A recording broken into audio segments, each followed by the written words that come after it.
nimewaona. Mbinga mpo?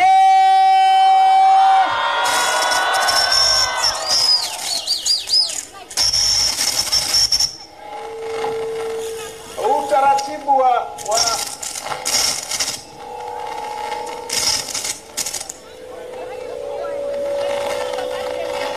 Mbinga mpo?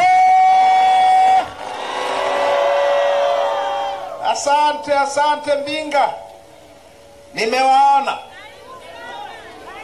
na nafikiri mmesikika eti. Sasa nimefurahi kurudi Mbinga tena. Nimefurahi kuja kwenu tena, kwa sababu mimi sio mgeni Mbinga. Kwa mnaokumbuka vizuri, nilikuja mara ya kwanza hapa miaka 12 iliyopita, mwaka 2013. Mimi na mwenyekiti wetu Mheshimiwa Mbowe, miaka hiyo tulikuja kuzungumza habari ya katiba mpya na tume huru ya uchaguzi, na leo tumerudi tena kuja kuzungumza habari ya katiba mpya na hasa habari ya tume huru ya uchaguzi, habari ya mfumo bora zaidi wa uchaguzi. Kwa vile uchaguzi ni njia pekee katika nchi yetu. Kama moja ya hovyo na mnayo muizime kabisa ili tujue. Nimesema kwa vile uchaguzi ni namna pekee halali ya kupata viongozi katika nchi yetu, ni muhimu kwa hiyo kuzungumza habari ya uchaguzi. Ni muhimu kuzungumza habari ya tume ya uchaguzi. Ni muhimu kuzungumza mfumo wa uchaguzi, kwa sababu mfumo wa uchaguzi ndio unaamua tunapata viongozi wa aina gani. Tukiwa na mfumo mzuri wa uongozi wa uchaguzi, utatuwezesha kuchagua viongozi bora. Tukiwa na mfumo wa hovyo wa uchaguzi, badala ya kuchagua viongozi bora, tunachagua vibaka au hatuchagui kabisa. Mfumo wa uchaguzi ukiwa wa hovyo, narudia tena, aidha tunachagua vibaka au hatuchagui kabisa. Watu wanapachikwa tu. Hapa tuko kwenye halmashauri ya mji wa Mbinga, au nakosea? Mmechagua nyewe wenye viti wa mtaa? Mmechagua? Wapinzani wote walienguliwa, na ukiengua wapinzani wakabaki watu wa CCM peke yao, kuna uchaguzi? Kuna uchaguzi? Kwa hiyo hamjachagua, wamepachikwa. Wakipachikwa watawateteeni nyie? Watawateteeni? Watawasemea? Wanapachikwa kwa sababu mfumo wetu wa uchaguzi ni wa hovyo. Ikitokea kuna uchaguzi, hawajaengua wagombea wetu, kukawa na uchaguzi, halafu mapolisi wanatembea na vibegi vya kura feki mgongoni, walimu wanaosimamia wanatembea na vibegi vya kura feki. Kura feki zinajazwa kwenye masanduku ya kura kwa sababu wameondoa mawakala wa vyama vya upinzani. Kuna uchaguzi hapo? Matokeo yake ni kwamba badala ya viongozi wa kuchaguliwa tunapata vibaka. Tukipata vibaka, hata kama wanaitwa waheshimiwa huyu au yule, watakutetea wewe. Huwezi ukatetewa na mtu ambaye hajatokana na ridhaa yako, hana baraka zako, hujamweka wewe madarakani, huwezi kumdai chochote. Mnawadai CCM chochote? Diwani wa kupachikwa, mbunge wa kupachikwa. Nani aliyempigia kura Samia hapa? Na rais wa kupachikwa vile vile. Nani aliyempigia Samia? Ulizeni mtu yeyote na waombeni, msije mkasema nazungumza mambo ya uongo.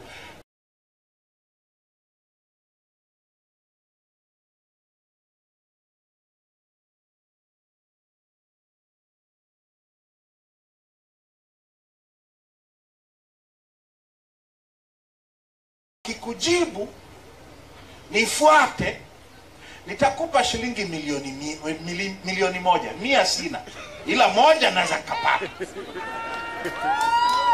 Milioni moja nitapata. Uliza swali hili, tuambie, yeyote yule, Samia na Magufuli 2020 walipata kura ngapi Mbinga mjini au Mbinga vijijini au Songea mjini au Chato kwa Magufuli au Kizimkazi kwa Samia? Uliza walipata kura ngapi, uone kama utaambiwa. Ila mnaambiwa tu wameshinda. Huwa tunashinda kwa kura, au sio? Si unashinda kwa kura? Hawakupita bila kupingwa. Kuna kushinda kupita bila kupingwa vile vile. Nchi hii wao hawakupita bila kupingwa, walikuwa na wapinzani. Kura zao zinatakiwa zijulikane, za Mbinga, za mahali popote nchi hii. Ulizeni kama zipo, ulizeni kama zipo.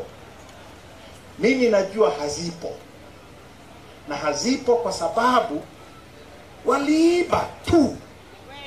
Halafu tume walioiweka ikawatangaza wameshinda. Matokeo yake ya kuwa na rais wa kupachikwa, mbunge wa kupachikwa, diwani wa kupachikwa, wenye viti wa kupachikwa, nitayasema sasa hivi. Matokeo yake kwa wananchi wa Mbinga, sawa sawa. Huu mkoa wenu wa Ruvuma, huu mkoa wa Ruvuma ni mkoa unaoongoza nchi hii kwa kuchimba na kuuza makaa ya mawe nje ya nchi hii, sawa sawa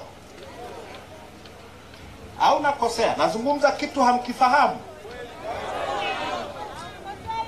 Ukikaa hapa Mbinga mjini, anzia saa 12 asubuhi mpaka saa 12 jioni, uhesabu malori yaliyoandikwa Mighty Logistics yanayopanda mlima kwenda huko chini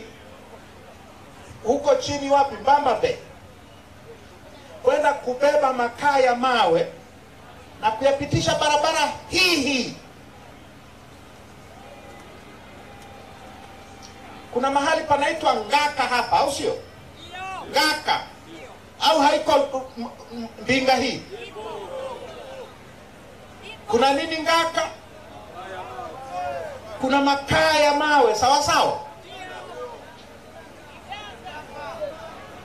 Ninazungumzia Ngaka.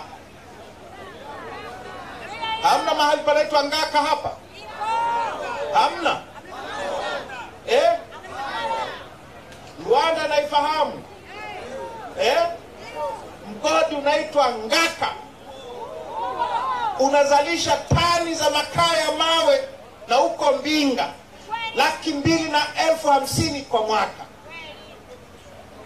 Mnanifahamu? Ukiangalia kwenye taarifa ya serikali ya mkoa wa Ruvuma ya mwaka 2023 inasema hivi kuhusu Ruvuma na makaa ya mawe: katika miezi 6 kuanzia Julai mpaka Desemba 2022, mkoa wa Ruvuma uliuza makaa ya mawe nje ya Tanzania tani 1,060,000 kwenye miezi 6 tu. Tani 1,060,000 mkoa wenu wa Ruvuma. Na haya yanatoka Mbinga, yanatoka Nyasa, yanatoka Mbamba Bay, yanatoka Mhukuru, yanatoka Luanda. Au nakosea? Sasa nimetoka Nyasa mchana huu. Wilaya ya Nyasa inaongoza kwa watoto kuwa na utapiamlo.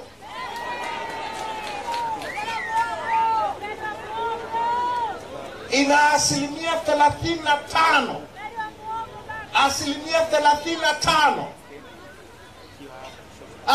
35 ya watoto wa chini ya miaka 5 wamedumaa. Na hizi ni taarifa za serikali ya mkoa. Na wilaya ya Nyasa iko ziwani penye samaki, na ndio inakotoka makaa ya mawe Mbamba Bay, Malini. Tunaelewana? Kwa hiyo utajiri wote wa makaa ya mawe wa Ruvuma, wa Mbinga, wa Nyasa unakwenda wapi? Niambieni watu wa Mbinga. Unakwenda wapi? Niambieni.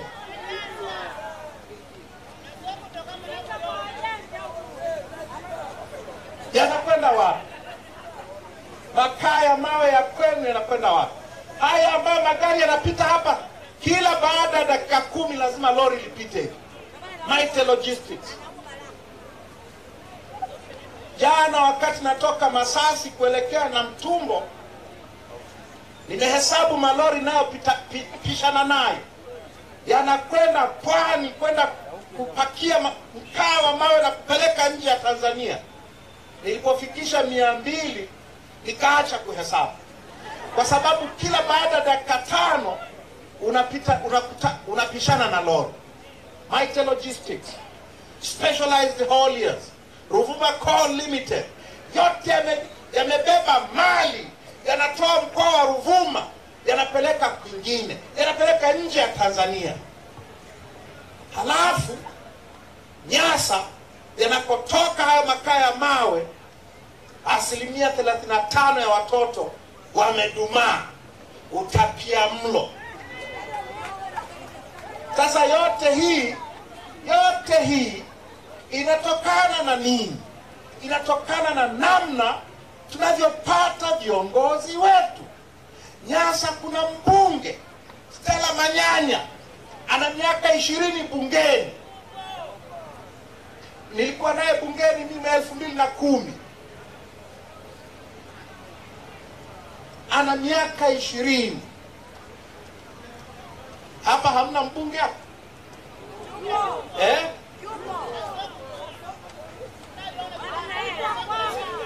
Anayajua haya? Mbunge wenu anayajua haya? Anayajua haya?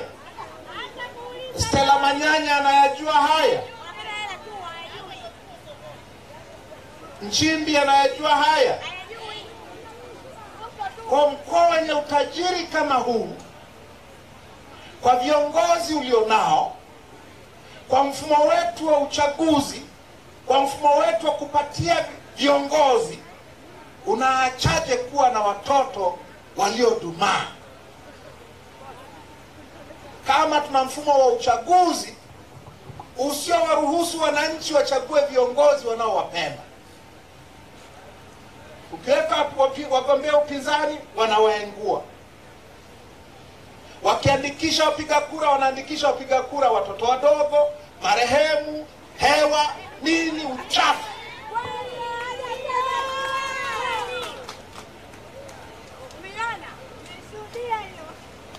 unapata uongozi unaostahili. Hawa ndio stahili yetu, kwa sababu tumeacha kupigania mfumo bora wa uchaguzi utakao turuhusu tupate viongozi bora zaidi. Matokeo yake tumewapata kina Stella Manyanya, matokeo yake tumewapata kina Mbunda, matokeo yake tumewapata kina Samia. Si ndio hivyo? Mama nini? Mama, kazi iendelee.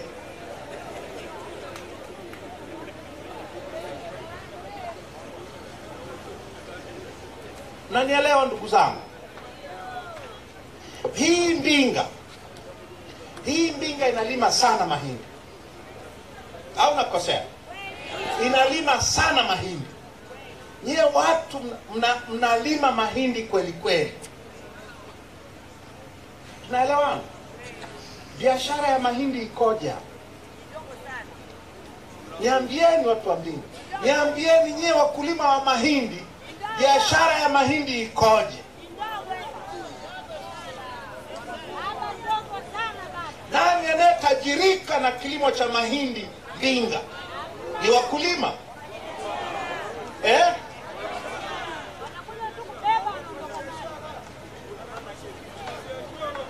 Tunaelewana? Wafanya biashara sio? Wale wanaokuja mmeletewa nini? Ile kitu inaitwaje? Stakabadhi ghalani.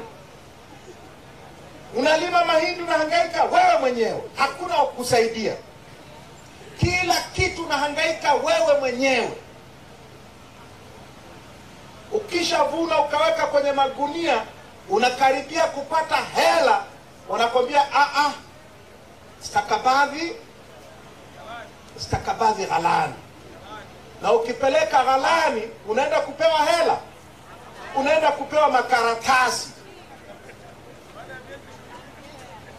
Halafu wao ndio wanaenda kuuza. Wewe unajua kulima, wao wanajua kuuza na kuhesabu pesa, sio wewe. Kwa wanatajirika na mahindi ni hao wanaowaambia stakabadhi ghalani. Wanaowakataza kupeleka mahindi Zambia, mnaruhusiwa. Wanaowakataza kupeleka mahindi Kenya, mnaruhusiwa. Wanaowakataza kupeleka mahindi Kongo, wanaoamua mahindi yauzwe wapi na yauzwe bei gani, hao ndio wanaotajirika na mahindi mnayolima nyie. Anayenibishia na anyoshe mkono. Stakabadhi ghalani ni namna tu ya kunyonya wakulima, na iko kwenye mazao yote. Ukienda huko penye korosho, wanaotajirika na korosho ni stakabadhi ghalani. Ufuta, wanaotajirika na ufuta sio wanaoulima, ni wanaosema ukauzwe wapi na uuzwe bei gani. Wanaofaidika na mbaazi sio wanaolima mbaazi, ni wanaoamua ikauzwe wapi na iuzwe bei gani, wanaoamua wakulipe nini. Mnanipata? Mbinga ina kahawa sana, hauna kosea. Sasa niwape somo la historia kidogo, maana yake tunajisahau sana. Nyie si wa Matengo? Nyie si wa Matengo? Miaka ya 50 nimeuliza, si wa Matengo nyie? Miaka ya 50 kulikuwa na stakabadhi ghalani vile vile. Ilikuwa inaendeshwa na wafanyabiashara Wahindi, Wazungu. Hiyo biashara ya stakabadhi ghalani ya miaka ya 50 ya wakati wa ukoloni ilikuwa inawanyonya wananchi wa Matengo na Wangoni kama inavyowanyonya wa Matengo wa leo na Wangoni wa leo. Nakosea? Nakosea? Wale Wangoni na wa Matengo wa miaka ya 50 walikuwa hawajasoma kama mlivyosoma nyie. Walikuwa na akili kuwazidi. Hawakuwa wamesoma kama nyie. Walikuwa na akili kuliko nyie.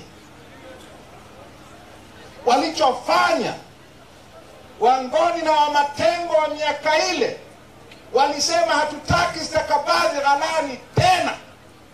Wakaanzisha chama kinaitwa Ngoni Matengo Cooperative Union. Nani amekukisikia hapa? Nani amekusikia Ngoni Matengo Cooperative Union? Hamjai kusikia, sio? Wajinga ndio?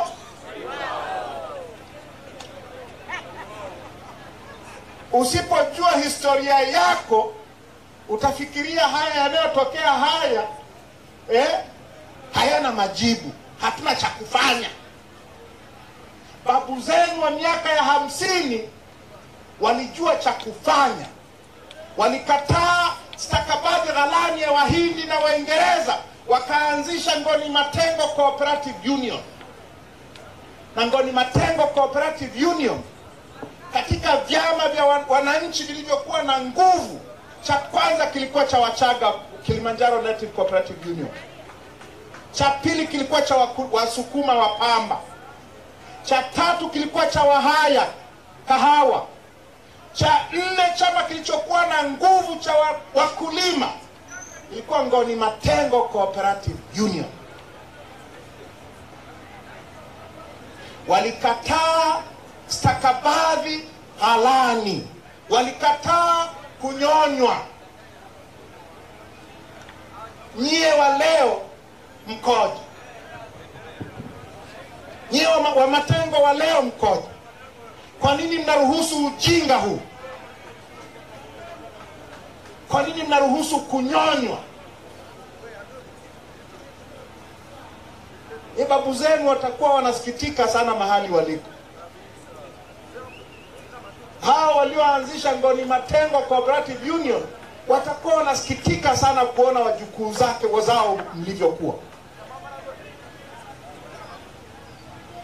Kwa biashara ya kahawa hapa ipo. Ni stakabadhi ghalani, au nakosea? Ni stakabadhi ghalani. Mahindi stakabadhi ghalani. Makaa ya mawe yanapelekwa China, India, Ulaya, Kenya, yakajenge viwanda vya chuma, kwa sababu makaa ya mawe yanatumika kuyeyushia chuma cha kutengenezea injini za magari na za treni na za bidhaa zingine zote za chuma unazofahamu. Na sisi tuna makaa ya mawe. Mkoa huu zaidi reserve inakadiriwa zaidi ya tani bilioni 5. Reserve iliyoko Ngaka peke yake ni tani milioni 400. Tunaweza tukachimba makaa ya mawe hapa kwa miaka 100 inayokuja. Na tuna chuma, tuna madini ya chuma, unakosea. Ludewa hapa. Ludewa iko mbali na hapa. Ludewa si iko mbele tu hapo. Tuna madini ya chuma Ludewa. Tuna makaa ya mawe Mbinga na Nyasa. Tunaweza tukajenga viwanda vya kuyeyusha chuma hapa. Na ukijenga viwanda vya kuyeyusha chuma, utajenga viwanda vingine vyote vinavyotumia chuma. Nchi zote zilizoendelea za dunia hii, unazozifahamu na usizozifahamu, zimeendelea kwa sababu namba moja, makaa ya mawe, nishati ya kuyeyushia chuma, nishati ya kutengenezea umeme,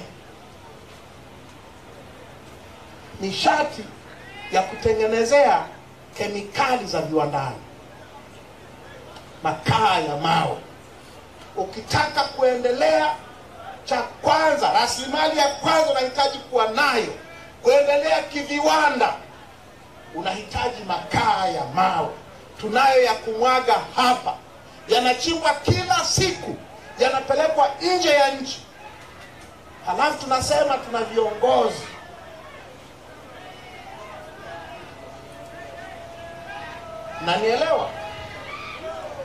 Nanielewa jamani? Kwa hiyo viongozi unavyowapata ndivyo watakavyokutumikia. Utaratibu wa kupata viongozi ukiwa wa hovyo, unapata viongozi wa hovyo, matokeo yake ni stakabadhi ghalani kwenye mazao yenu.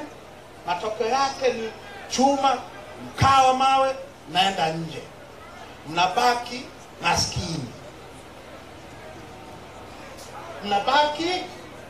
maskini.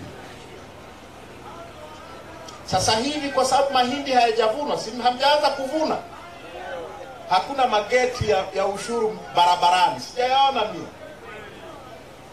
Siku mkianza kuvuna tu, utakuta mageti ya ushuru wa mazao kila mahali. Na mageti ya ushuru wa mazao lengo lake ni moja tu, kumnyonya mkulima. Ukipita na mzigo, toa hela. Wakipita na mzigo wa sukari, geti haiwahusu. Wakipita na mzigo wa nguo, geti haliwahusu. Ukipitisha mzigo wa mahindi unapeleka sokoni, geti ni ya kwako. Ukiwa na kabiashara hapa, sina biashara hapa, kuna biashara sana hapa, ushuru unakuhusu.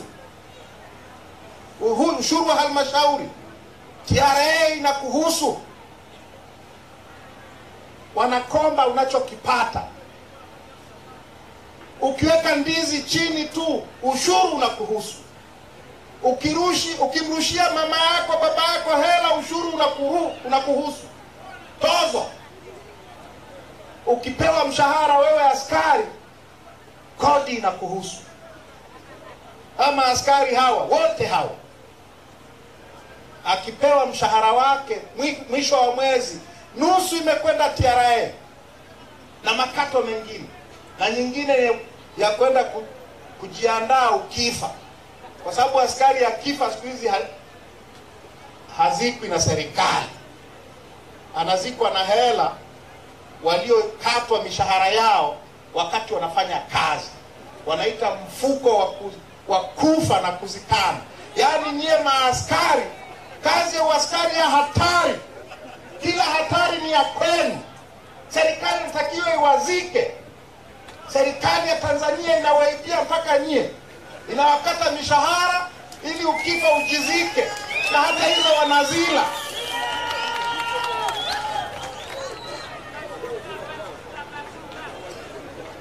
Tunaelewana? Yote haya yanatokana na nini? Na aina ya uongozi tulionao. Na uongozi tulionao unatokana na mfumo wa uchaguzi tulionao. Mnanipata Mbinga? Ukiwa na mfumo wa hovyo wa uchaguzi, unapata viongozi wa hovyo, kilio kinakuhusu. Kilio kinakuhusu. Ndio maana tunazungumza habari ya kufanya mabadiliko kwenye mfumo wetu wa uchaguzi. Ndio maana tunazungumza tume huru ya uchaguzi, ili tuweze kupata viongozi bora watakaosikiliza shida zetu. Hawa wanaopachikwa hawahangaiki na sisi. Ili tupate viongozi wanaohangaika na sisi, lazima utaratibu wa kuwapata uwe bora kuliko ulivyo sasa hivi. Sasa tumezungumza habari ya tume huru miaka 12 iliyopita nilipokuja hapa na mwenyekiti Mbowe.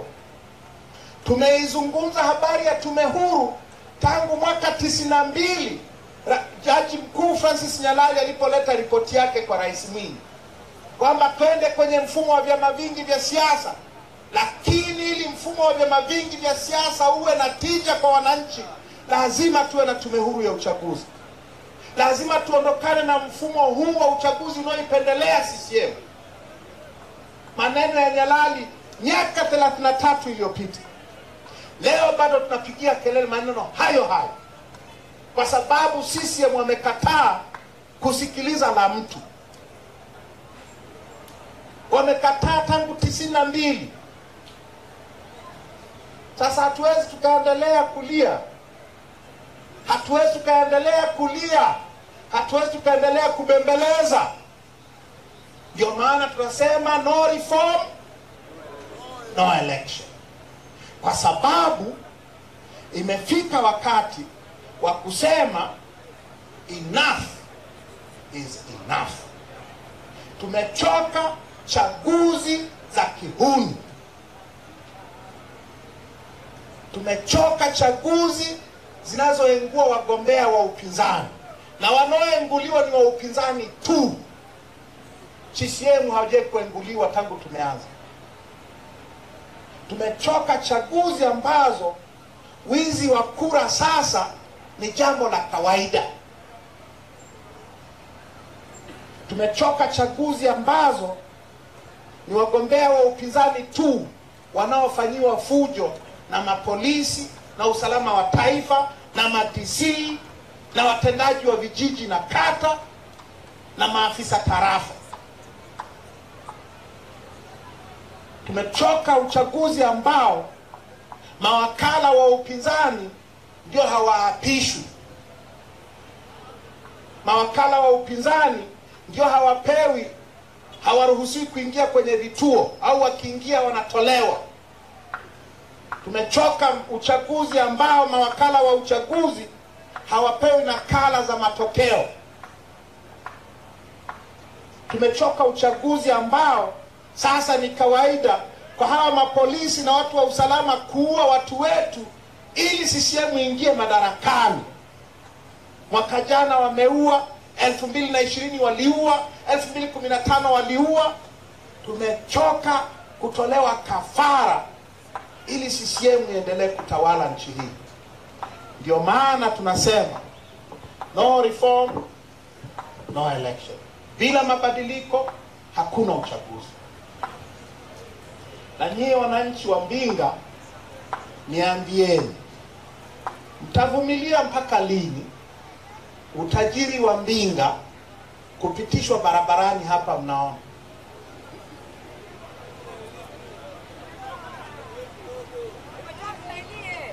hamna elimu.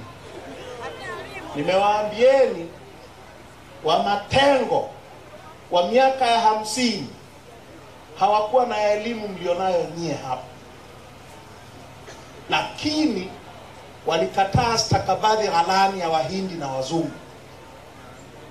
wakaiondoa. Tusiambiane hatuna elimu. Mna elimu kuliko babu zenu wa miaka ya 50.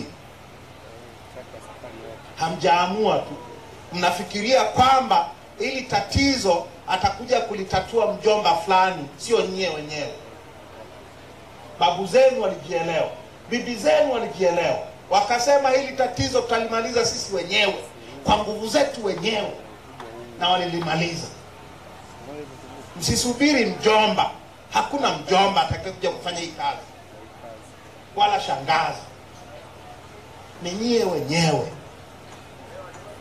Kwa ndugu zangu, tunaposema hakuna mabadiliko, hakuna uchaguzi, tuna maana tunataka mabadiliko kwenye tume. Tusiwe na tume ya aina aliyoizungumzia Mheshimiwa leo. Maanake tunataka wapiga kura halali tu ndio waandikishwe, na waandikishwe sawa sawa. Maanake tunataka fujo wanazofanyiwa wagombea wa upinzani wakati wa kampeni zikome. Tunataka uenguaji wa wagombea wa upinzani uishe. Tunataka kila chama kinachoshiriki uchaguzi kiwe na mawakala wakati wote wa uchaguzi. Kusiwe na uchaguzi kama mawakala wa chama fulani hawapo. Tunataka uchaguzi ambao shida kihalali tu ndio watatangazwa washindi.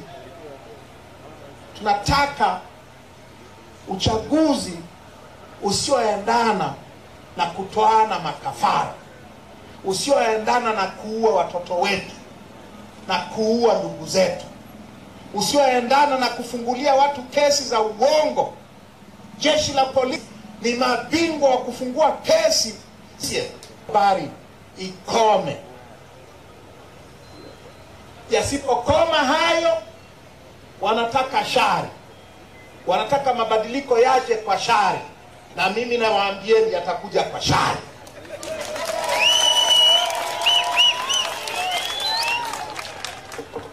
Tumevumilia miaka 30 ya kuomba kwa amani. Tumevumilia miaka zaidi ya 30 ya kuomba kwa heri. Hasa kama heri haiwezekani, tunaenda kwenye shari.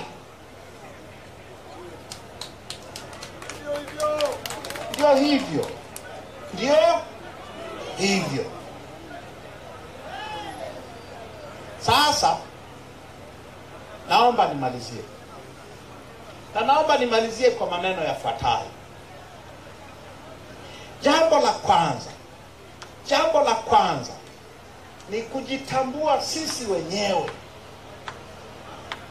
Tukijitambua sisi wenyewe, tutajua kwamba actually tunaweza. Sasa hivi kila mtu anafikiria hawezi. Sasa mimi naweza nini? Tukijitambua, tukatambua kwamba hiki tunachokipigania ni kilio cha nchi nzima, tutaweza. Tukifikiria Simba na Yanga ndio muhimu zaidi, kama humo ndani, kazi hatutaweza. Au sio? Kama mnafikiria kwamba hamna shida mali ikiondoka, mnafikiria muhimu ni Simba na Yanga, hayatawezekana. Itawezekana? Haitawezekana. Kwa tuanze kwa kujitambua, kutambua nguvu yetu sisi wananchi. La pili ni kutambua wajibu wetu. Wajibu wetu ni kujikomboa sisi wenyewe. Sio, hatuna mjomba. Na ili tujikomboe, tunahitaji kuchangia hii kazi. Nyie wananchi wa Mbinga, hebu niwaulizeni.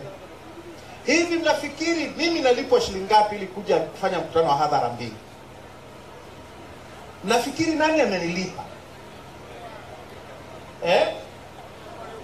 Mnafikiri nani anayenilipa nifanye hii kazi ya hatari? Nilikuja hapa mwanzoni, nilipokuja miaka 12 iliyopita, nilikuwa mzima.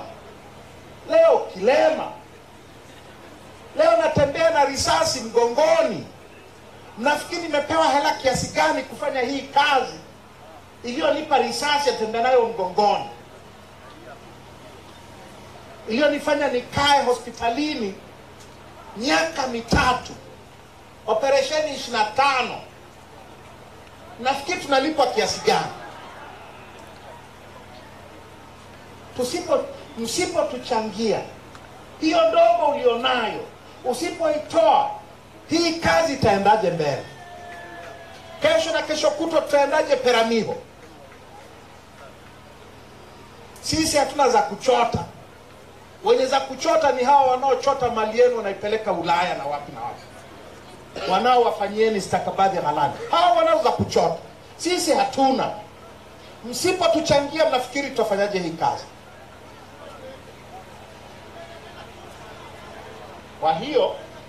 Kwa hiyo tutambue wajibu wetu, tuchangie hii kazi tone tone. Tunaita tone tone kwa sababu na ni kweli. Kofia yangu iko wapi niwekee na mimi?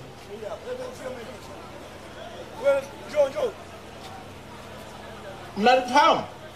Hii tone tone tumeita kwa sababu tunajua na nyie mmepigika. Stakabadhi ghalani imewachakaza, TRA imewachakaza wafanyabiashara, halmashauri imewachakaza wote nyie. Ndio maana tunaita tone tone. Unanipata? Sasa ukitoa tone tone, Mbinga yote iko hapa leo, au pengine zaidi ya nusu ya Mbinga iko hapa leo. Hebu fikiria, mkitoa 1,000 tu hapa, wote hapa, hatujapata mafuta. Hatutapata mafuta, tutapata mafuta. Hatutapata maji ya kunywa, hatutapata mahali pa kulala. Na hiyo mkitufanya hivyo, mnatupa nguvu ya kuendelea. Waombeeni ndugu zangu. Utaratibu wa kuchangia kwa simu mmeambiwa. Tuma hela yako, tuma tone tone lako kwenye hiyo namba mliopewa, 0744 44 69 69. Tuma baraka zako pale, tuma mchango wako hapo. Tukija kwenye mkutano kama huu, tuchangie vile vile, tupate mafuta ya kuendea Songea mjini kesho na kesho kutwa Tunduma. Tukimaliza ya Songea, Tunduma inatuhusu. Kwa hiyo ndugu zangu, tukifanya hivyo tutaweza kuondokana na hizi shida. Tunaweza tukabadilisha hii nchi, na tukibadilisha hii nchi na maisha yetu yatabadilika.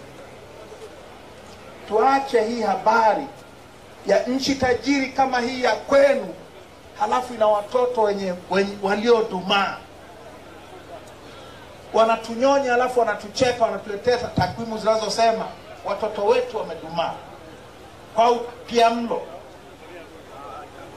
Naombeni mchangie ndugu zangu. Na kofia yangu naenda kachange huko. Sawa sawa. Sasa mimi nimemaliza. Ila nataka takuja mwenyewe kuja kuzichanga huko. Kama nyie hamnani, tawafuata mwenyewe.